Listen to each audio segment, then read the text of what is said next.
자, 결론이 이겁니다.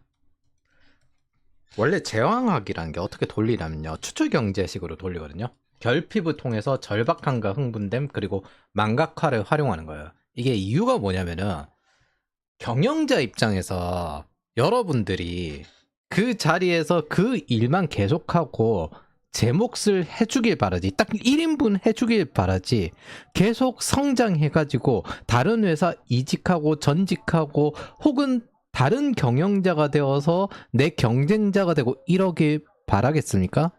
당연히 안 하겠죠.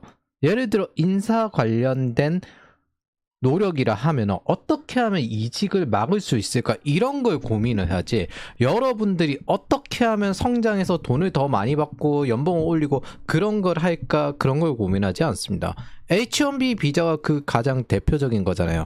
굉장히 뛰어난 인도와 중국 사람들을 보니까 미국인보다 싸게 줄 수 있어. 그렇게 데려오되 이 사람들한테는 몇 배가 되는 연봉을 받을 수 있고 우리한테는 미국인보다 싸게 쓸 수 있고, 이게 H1B 비자잖아요.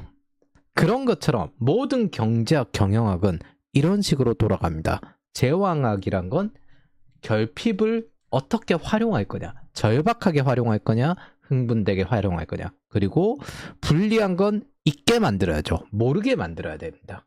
모든 리스크를 개인에게 몰아버리니까, 제가 다시 말하지만 모든 공동체의 가장 큰 리스크는 개인이집니다. 그러면서 이렇게 망각을 시켜요. 국가를 위해서, 민족을 위해서, 사랑을 위해서, 평화를 위해서 라면서 중거점을 바꿔서 망각을 시킵니다. 유도, 유혹, 채무 별게 아니라 다 똑같은 거예요. 예를 들어보죠. 서프라임이 났을 때 미국은 구제 금융을 통한 유동성 조치를 취했습니다. 제가 위기 시에 유동성이 최우선이고 그 다음 안정성 그리고 수익성 포기해야 된다, 이렇게 이야기를 했어요. 이거는 국가도 똑같습니다. 여러분들이 보는 이 통화량 확장의 형태는 한국에서는 IMF 이후에 나온 것들이고요.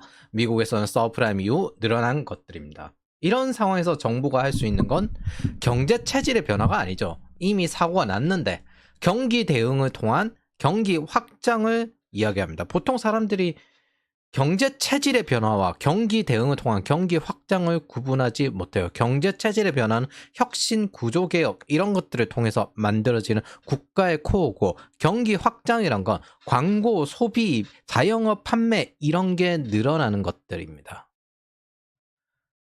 그래서 이 경기 확장은 대중 B2C 산업에 대해서 확장하기 위해서, 즉 대출을 늘려서 생산 물품을 나누기 위한 수단에 지나지 않습니다.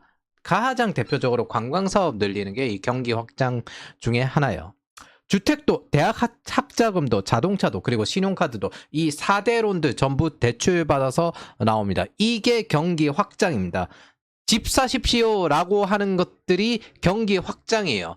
그리고 저렇게 유동성을 뿌린 것도 저것들을 못 사게 되니까 경기를 확장시켜야 된다, 돈을 뿌리는 겁니다. 그리고 그 돈을 뿌렸더니만은 주택 가격이 너무 올라서 대학도 못 가겠고, 주택 이자도 못 내겠고, 자동차도 못 사겠고, 그런데 너무나도 경제가 좋다라고 하는 지금의 상태가 되어버린 겁니다. 이 폭주 기관차는 멈추지 않아요.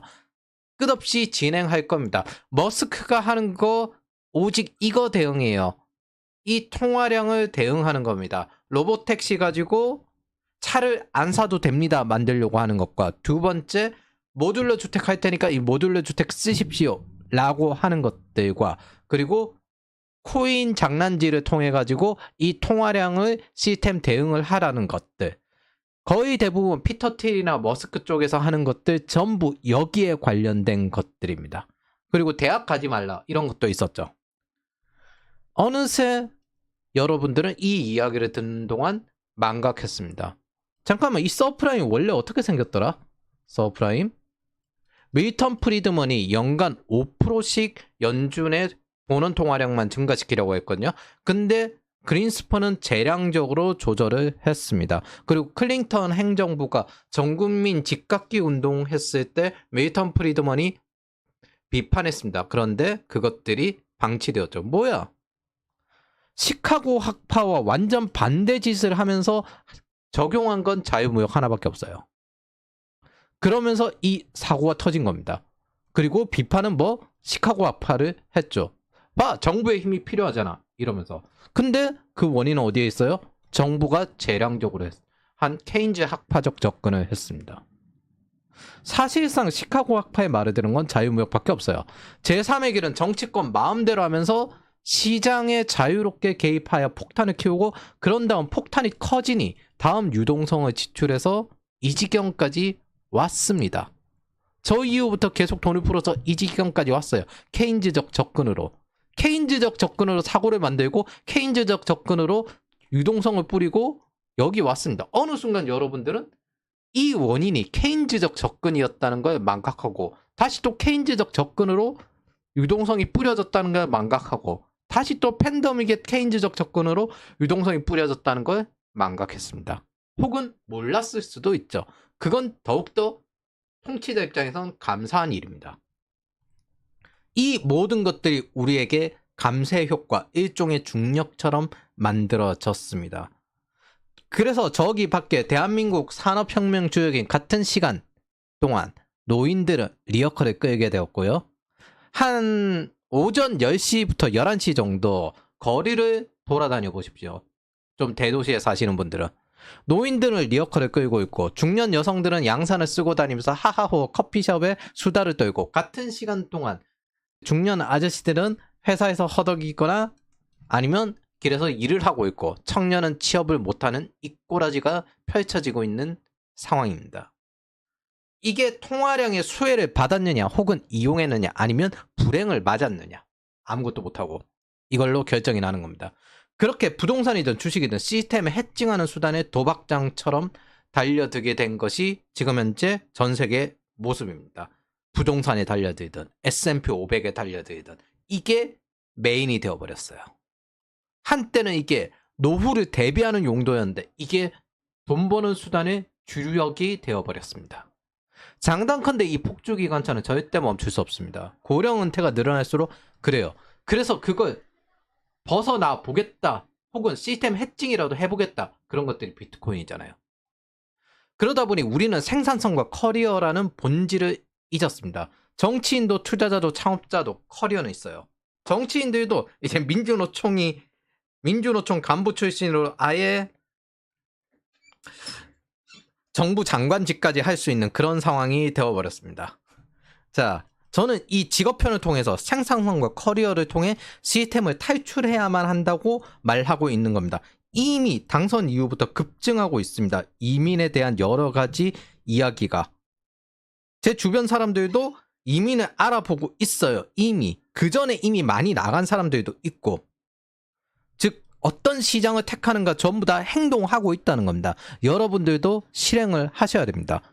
조용한 이민은 이미 몇 년 전부터 있었는데 더더욱더 급증하고 있습니다.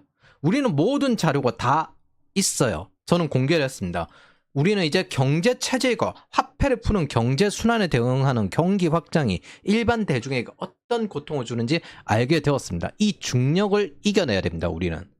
자, 여러분들은 배급인들과 다르게 뿌려지는 통화량이 얼마나 무서운 중력이면서 먹어야 하는 기회인지도 알게 되었습니다. 사람은 언제나 자기가 무엇을 하는지 모르는 데서 리스크가 있는 법입니다. 그 리스크는 문제는 공동체의 리스크이기 때문에 우리도 맞을 수 있다는 거죠. 피할 수가 없습니다. 그렇다면 최대한 저 통화량을 먹고 이걸 이겨내는 방법은 다시 말하지만 착근성을 벗어내서 시스템 탈출을 하는 거고 그리고 그것들이 대처를 하는 것들입니다. 정부는 정책이 있는데 나는 개인은 대책이 있다. 이게 진짜 유명한 이야기거든요. 모든 리스크는 시장이 아니라 자신에게 있다. 뭘 하는지 모르는 데서 리스크가 있다.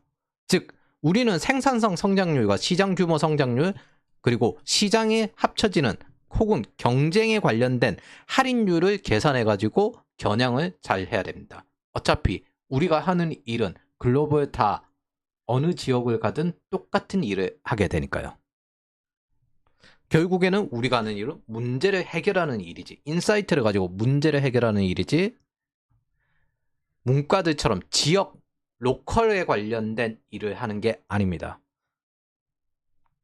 자, K자형 회복이라는 단어를 한번 보죠. 이걸 아는 사람은 절대 요식 자영업을 하면 안 되겠다. 혹은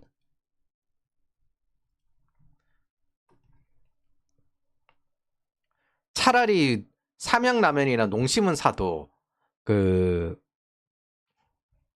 백종원 대표가 한 그런 사업에는 투자하면 안 되겠다. 그런 걸 알게 됩니다. 신흥국이나 이런 쪽을 보면요. 기본적으로 저수익 위주로 들어가요. 이것들이 사실은 잘 보면은 옛날 전통 사업이거나 아니면 B2C 사업들입니다. 경기 순환을 통해서 먹고 사는 사업들이에요. 그런데 선진국들은 고수익 사업 그리고 위험하지만 인류급으로 크게 해결할 수 있는 이런 사업에 대응할 수 있습니다. 최소한 임계점 위쪽이죠. 돈 지역화폐 얼마든 뿌리라고 하십시오. 이 K자형 양극화 이것들 한 국가에서도 그대로 이어나고 시스템을 탈출할 수 있거나 아니면 최소한 임계점까지 갈 수 있는 쪽에서만 일어나는 것들입니다. 그걸 대응하지 못하는 그 통화량을 대응하지 못하는 곳은 죽어요. 특히나 B2C 사업이란 건 기본적인 그러니까 B2C 상업이란 건 기본적으로 세 가지에 의해서 결정해야 합니다. 데이트, 20, 30대의 데이트 그리고 가족 단위 소비는 주택 산업으로 들어가기 때문에 직장인 소비, 직장인들이 근처에 있는가 그리고 마지막으로 관광입니다. 그 세 가지가 지금 겹쳐진 게 성수예요. 한때는 신촌이었고요. 데이트 성지로 그게 강남으로 바뀌면서 여기가 가득 올라가다가 지금 성수로 갔는데 강남도 많이 죽었어요. 그래서 종로 3가를 가보면 딱 내렸을 때 금은방이 쫙 있습니다. 그게 한때는 젊음의 거리였으면서 그 당시 제가 20대 때 연애를 하던 시점 100일 반지라든지 아니면 이제 여자들에게 목걸이 사준다든지 그런 것들이 굉장히 많이 했습니다. 그래서 데이트 주로 일어나는 대구의 동성로 같은 데도 지금 딱 내리면 금은방들이 앞쪽에 쭉 있거든요. 그게 딱 2000년대 백화점 DP가 1층에 명품이나 아니면은 눈이 돌아갈 만한 옷 같은 걸 갖다 집어넣고 그렇게 돌아보게끔 만드는 그 DP랑 같은 구조로 상업이 만들어진 겁니다. 근데 지금은 이제 힙한 곳으로 바뀌었잖아요. 그래서 안 돌아가는 거예요. 상업 거리는 진짜 10년 가면 잘 가는 겁니다. 그래서 그런 돈을 얼마든 뿌리라고 하십시오. 전통시장 못 살아납니다. 절대 못 살아납니다. 기본적으로 지금은 이제 펜스룰까지 돌아가기 때문에 연애도 안 해요. 우리는 무엇이 돈이 올라가는지 잘 알고 있습니다. 이제는 고수익 사업들만 살아남을 수 있구나. 우리는 그런 직업에 있습니다. 전통시장 얼마든 뿌리라고 하십시오. 어차피 돌고 돌아 여기로 옵니다. 남은 방향을 찾아서 자산 같은 상업용 부동산 투자를 하다 몰락한 거? 뭐 지금 당장 정부 돈 받아서 뭐 어떻게 했다? 그렇게 하라고 하십시오. 어차피 시스템의 가치입니다. 11.3% 이상 계속 지급해 줄 수 있을 것 같습니까? 저 돈 써서 다시 돌아오지. 비어가는 상가 절대 회복할 수 없습니다. 이것들이 생산성이 아니라 B2C 시대, 즉 한국이면 2000년 이후 3차 산업혁명에 거기 플러스 연애 대중화와 함께 확대된 소비 문화의 영향력에 의존하기 때문입니다. B2C 서비스업 산업은 딱 이 세 가지에 의존해요. 아까 말했던 연애, 직장인, 관광. 그래서 동네 상권과는 다르게 돌아갑니다. 그리고 그것들에 의존할수록 경제체제는 날이 갈수록 나빠지고 이건 방송사들에 관련된 방송도 되지만 여러 문화상품과 광고 수익을 얻는 이익으로 돌아가는 겁니다. 이게 언론이랑 이렇게 연결되어 있어요. 한때 잡지, 신문, 언론 이렇게 되어 있었습니다. 그래서 시스템 갇힘 속에 결국 있을 수밖에 없고 생산성밖에 시스템 탈출을 만들 수 없고 저 B2C 소비란 건 경기 확장에 관련된 영역이지 경제 체질에 관련된 영역들이 아닙니다. 뿌릴수록 전통시장은 오히려 할인율이 높아져서 죽어갈 거예요. 자영업자는 죽어갈 거예요. 단순 노동자든 날이 갈수록 죽어갈 겁니다. 팸이 얼마든 하라고 하십시오. 얼마든 돈을 받으라고 하십시오. 날이 갈수록 죽어갈 겁니다. 그래, 얼마든 그 돈을 받는데 과연 니들이 연간 돈 뿌리는 만큼 지속적으로 받아낼 수 있을까? 하라고 하십시오. 얼마든.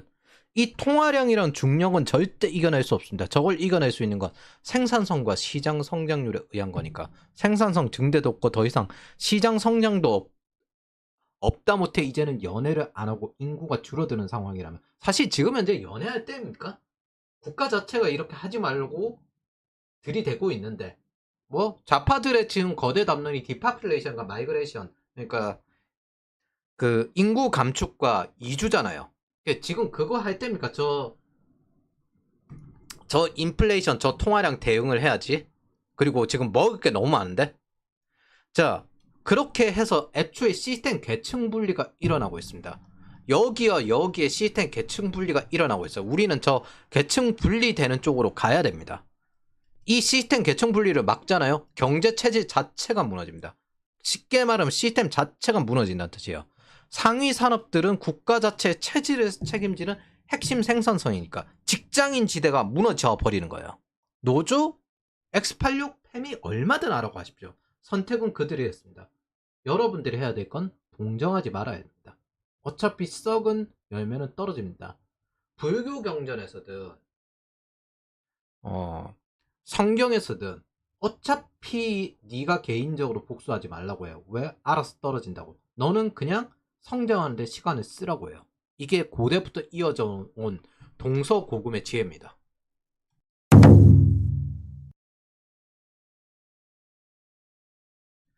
자, 그러면 우리가 생산성 이것들을 어디에 띄어들지 생각을 해봅시다. 지금 현재 각국 정부 3대 시장 중국, 유럽, 미국 이 세 곳 다 투자하는 문명 시스템을 봅시다. AI, 블록체인, 방산.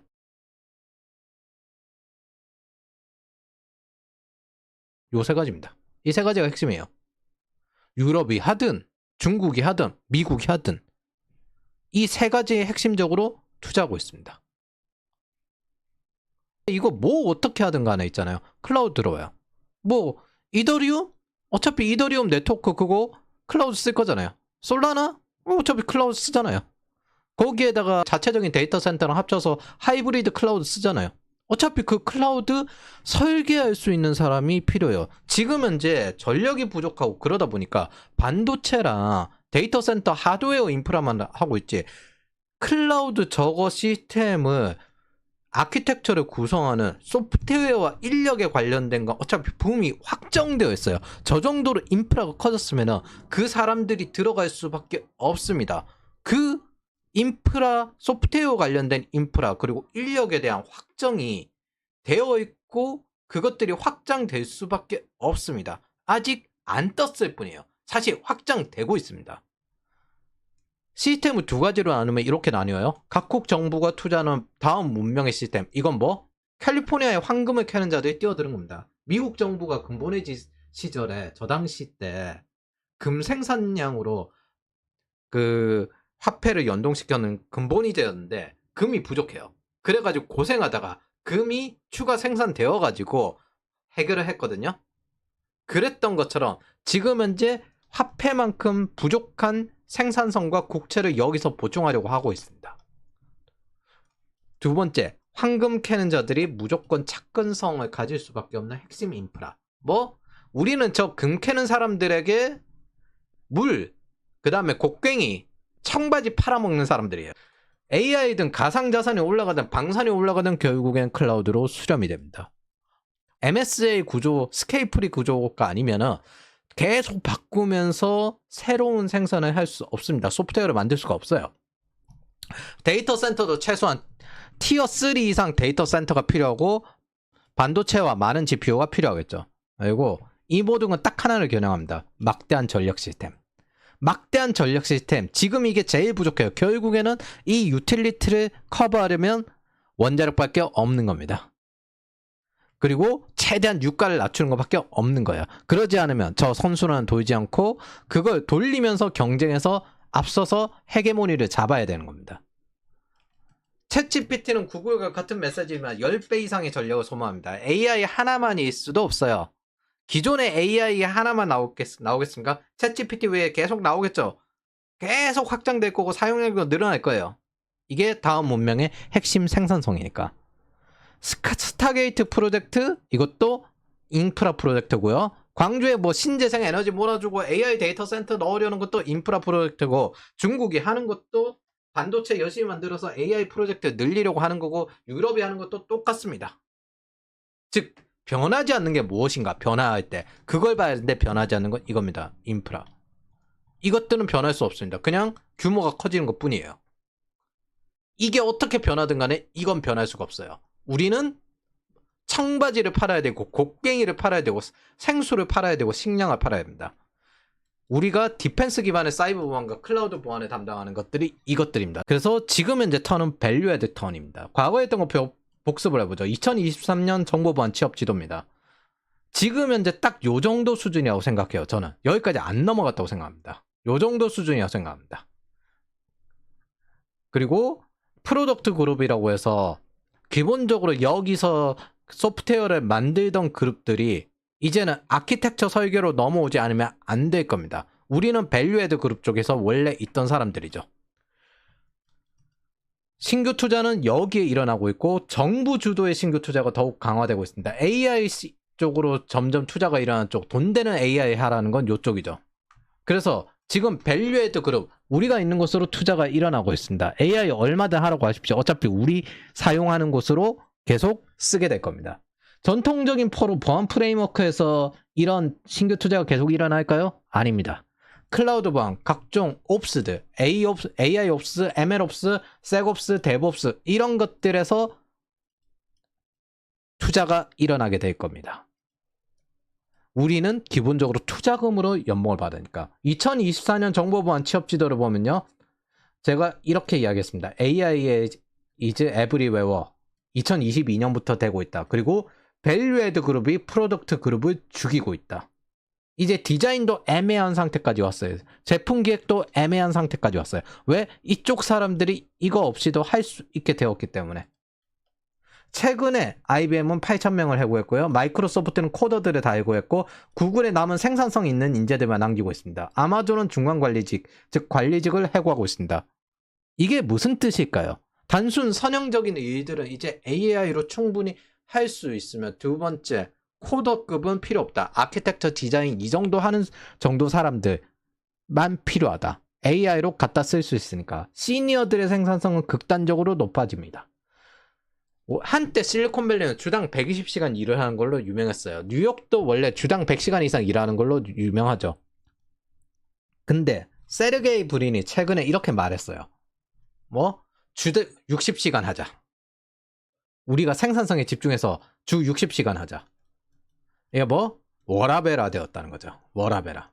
아무 생산성 증대 없이 단순 관리직 수준을 할 거라면 AI가 훨씬 생산성이 높습니다. 실리콘밸리도 세상도 미국도 지금 경제 체질을 모두 개선하는 중입니다. 개발자가 없어진다? 틀렸습니다. 개발자의 역할이 바뀌고 단순 코더 수준, 즉 부트캠프나 국비지원 수료해서 가는 수준, 이제 끝입니다. 저는 이걸 이렇게 표현했습니다. 숫자를 줄이고 있다. 밸류애드 그룹이 프로덕트 그룹을 죽이고 있다. 그리고 빅테크들은 이때도 이미 데이터 센터에 대해서 어마어마하게 돈을 뿌리고 있었습니다. 스타트업 버블 붐에서 우리가 상당히 소외되었었죠. 인프라 쪽 사람들은 개발자들의 연봉을 못 따라갔습니다. 근데 이 성장세의 경험치가 이제는 우리에게 도움이 될 겁니다. 퍼블릭 클라우드 매출은 계속 20%씩 증가하고 있고, 이제 더 확장 속도가 늘어나게 될 겁니다. 적어도 연간 20%씩은 5년 정도는 그 이상으로 성장하게 될 거예요.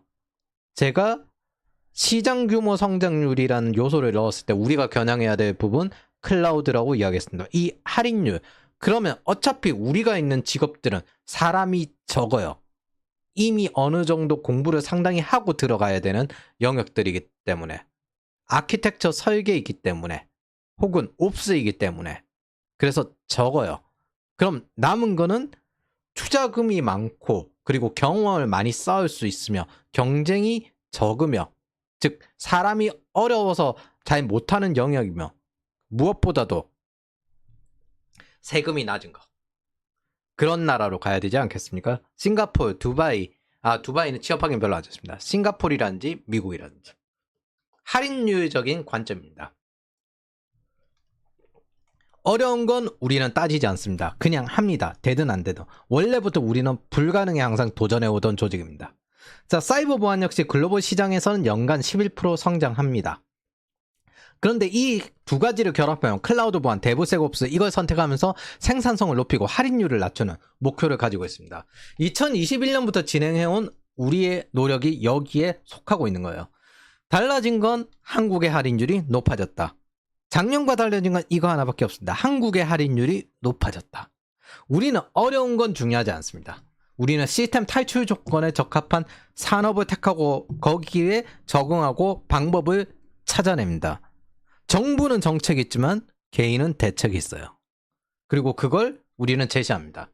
번외적으로 이제 개발자는 클라우드 기반으로 어떻게 아키텍처를 설계해야 되냐, 이게 중요해질 겁니다. 사실상 시스템 디자인이 주니어와 시니어를 가르는 원래부터의 기준점이었으니까 중요한 거는 어떻게 생산성을 높이느냐, 이게 전부입니다.